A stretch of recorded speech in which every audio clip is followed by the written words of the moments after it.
West Bengal board of secondary education অর্থাৎ পশ্চিমবঙ্গ মধ্যশিক্ষা পর্ষদের class 10-এর ইংরেজির ব্লিজ বইতে এর আগের ভিডিওতে আমরা ফেবুলের এই পোয়েমটার ভিডিওর বেঙ্গলি মিনিং এর ভিডিওটা করেছি। আজকে আমরা এই ভিডিওতে কম্প্রিহেনশন এক্সারসাইজ অর্থাৎ তার এক্সারসাইজের ভিডিওটা করব। এখানে কম্প্রিহেনশন এক্সারসাইজ দেওয়া আছে। প্রথমে লিখতে বলেছে choose the correct alternative to complete the following sentence, অর্থাৎ এখানে 4টে করে অল্টারনেটিভ দেওয়া থাকবে, যেটা ঠিক হবে সেটাতে তোমাকে টিক চিহ্ন দিতে বলেছে। তাহলে এখানে দেখো লিখেছে the quarrel was between the mountain and the, অর্থাৎ ঝগড়াটি হয়েছিল দুজনের মধ্যে, একজন ছিল মাউন্টেন এবং অপরজন কে ছিল? দ্য স্কুইরিয়াল বা শুধু squirrel. Bun has no doubt that the mountain is, অর্থাৎ বান মানে গোলগালটির কোনো সন্দেহ নেই যে পর্বতটি ছিল ইজ কি হবে? Small, big, noble, kind, big. ঠিক আছে। Unlike a mountain a squirrel can crack a, মানে মাউন্টেন ব্যতীত মাউন্টেন যেটা পারে না, একটা স্কুইরিয়াল পারে কি? নাট ক্র্যাক ভাঙতে, নাট, জোক, স্টোন, লক। আমরা জানি নাট বাদাম। তাহলে এখানে 3টে মাত্র মাল্টিপল চয়েস ছিল। এরকম অসংখ্য মাল্টিপল চয়েস তোমাদের পরীক্ষায় দিতে পারে। কবিতাটা যে ভালো করে অর্থসহ বুঝে থাকবে সে মাউন্টেন এই যে কোনো মাল্টিপল চয়েস গুলো করতে পারবে। এরপরে দুইটা দিয়েছে দেখো, state whether the following statement are true or false, অর্থাৎ নিচের যে স্টেটমেন্ট গুলো দেওয়া আছে এগুলোর মধ্যে কোনটা ঠিক কোনটা ভুল, true or false. Provide sentence or phrase or words to in support of your answer, তোমার আনসারের সপক্ষে যুক্তি দিতে হবে। The mountain call the squirrel little Bun, এখানে লিটিল বান বলেনি, বলেছিল লিটিল প্রিক, তাহলে এটা হবে ফলস। প্রথমেরটা হবে ফলস, এখানে ফলস লিখবে। আর সাপোর্টিং সেন্টেন্স হিসাবে লিখবে দেখো, and the farmer call the letter little prick, তাহলে এখানে প্রিক বলেছিল, অর্থাৎ এটা ফলস হবে। তারপরটা কি লিখবে? The squirrel is happier than the mountain, squirrel মাউন্টেনের থেকে অনেক বেশি বুদ্ধিমান বা জ্ঞানী, এটা ট্রি হবে। সাপোর্টিং স্টেটমেন্ট, জ্ঞানী মানে প্রাণবন্ত, the squirrel is happier than the mountain, অর্থাৎ স্কুইরিয়াল মাউন্টেনের থেকে অনেক বেশি প্রাণবন্ত। সাপোর্টিং সেন্টেন্স কি বলেছে এখানে? এই যে you are not a small as I and not a half so spray, এইটা লিখতে হবে। ঠিক আছে, এটা সাপোর্টিং সেন্টেন্স। তারপরটা কি লিখেছে? দি mountain can carry forest on it's back, এটাও ঠিক, mountain can carry forest on it's back, এখানে তোমরা এই লাইনটা পাবে। দিয়েছে দেখো, I can not carry forest on my back, মানে আমি আমার কাঁধ পিঠে বনভূমি বইতে পারি না, তার মানে কে বইতে পারে? তার মানে এখানে লিখেছে I can not carry forest on my back, অর্থাৎ পর্বত তার পিঠের মধ্যে বনভূমিটাকে বয়ে নিয়ে যেতে পারে। ঠিক আছে, এইভাবে তোমরা ট্রু ফলস গুলো লিখবে। তাহলে শেষেরটাও ট্রু হলো, সাপোর্টিং সেন্টেন্সটা বললাম। এইবার এখানে দিয়েছে answer the following question, who had a quarrel with the squirrel, অর্থাৎ স্কুইরিয়ালের সঙ্গে কাঠবিড়ালির সঙ্গে কার ঝগড়া হয়েছিল?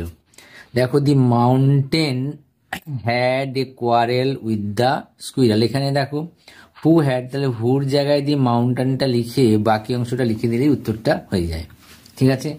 তারপরে সেকেন্ড কোশ্চেন দেখো, what is not disgrace to the squirrel, অর্থাৎ স্কুইরিয়ালের কাছে কোন বিষয়টা অপমানের ছিল না বা অস্বীকার করার মতো ছিল না?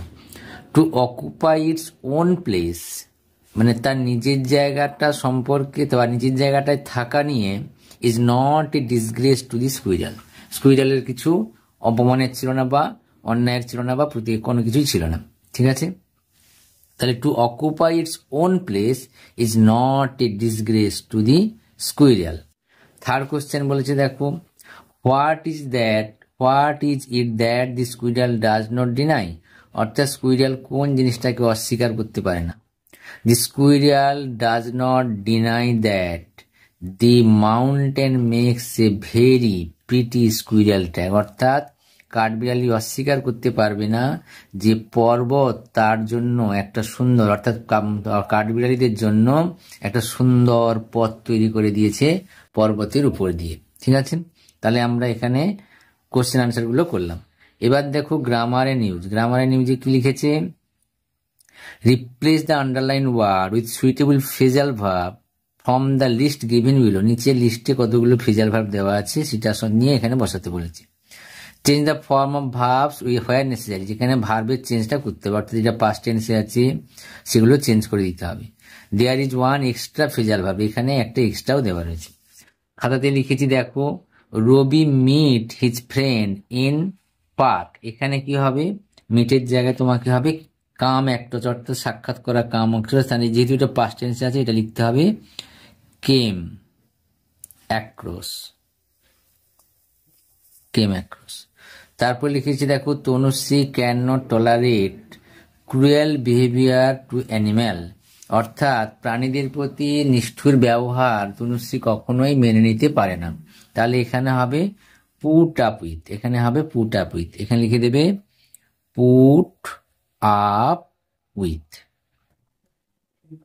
ঠিক আছে, হিজ প্রপোজাল ওয়াজ রিজেক্টেড, অর্থাৎ তার প্রস্তাবটা ক্যান্সেল হয়ে গেছে। রিজেক্টেড পাস্ট টেন্সে আছে, এটা টার্ন ডাউন করতে হবে। টার্ন ডাউন মানেও রিজেক্টেড, TURN, টার্ন ডাউন। ঠিক আছে, তাহলে আমরা ফ্রেজাল ভার্বগুলো করলাম। এরপরে আছে দেখো, দেখি এরপরে কি দিয়েছে। এরপরে দিচ্ছে change the voice of the following. Change the voice of the following sentence, নিচের সেন্টেন্সগুলোতে ভয়েস চেঞ্জ করতে বলে দিয়েছে। ভয়েস চেঞ্জ কি করতে হবে?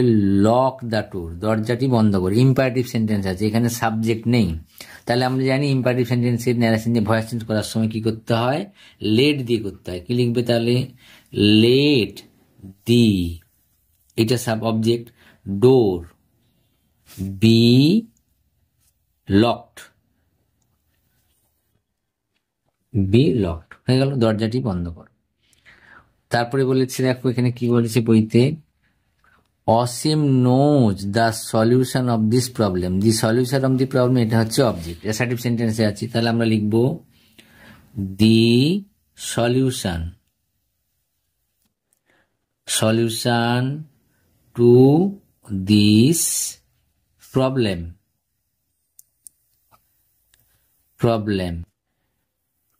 এবার নোজ ভার্বের পাস্ট পার্টিসিপল ওয়াজ, এটা কি প্রেজেন্ট টেন্সে আছে, তাহলে এখানে লিখতে হবে ইজ। নো ভার্বের পাস্ট পার্টিসিপল পর নোন, KNOWN, নোন। ঠিক আছে, নোন হয়ে গেল। তারপরে এখানে টু লিখবে, টু অসীম, এখানে বাইও লিখতে পারো। আই হ্যাড, তারপরটা দেখো 3 নম্বরটা লিখেছে I had written a letter. ঠিক আছে, তাহলে এই লেটারটা হচ্ছে অবজেক্ট, আইটা হচ্ছে সাবজেক্ট। কি লিখবে তাহলে? এখানে লিখবে এ লেটার। হ্যাড থাকলে হ্যাড বিন লিখতে হয়, হ্যাড বিন। রিটিনটা রিটিন থেকে যাবে, রিটিন বাই। আই থাকলে কি হয়? আই থাকলে মি লিখতে হয়। হলো, তাহলে আমরা ভয়েস চেঞ্জটা শেষ করলাম। এরপরে আছে রাইটিং অ্যাক্টিভিটিজ। নেক্সট ভিডিওতে আমরা রাইটিং অ্যাক্টিভিটিজ নিয়ে আলোচনা করব। ঠিক আছে, বেস্ট অফ।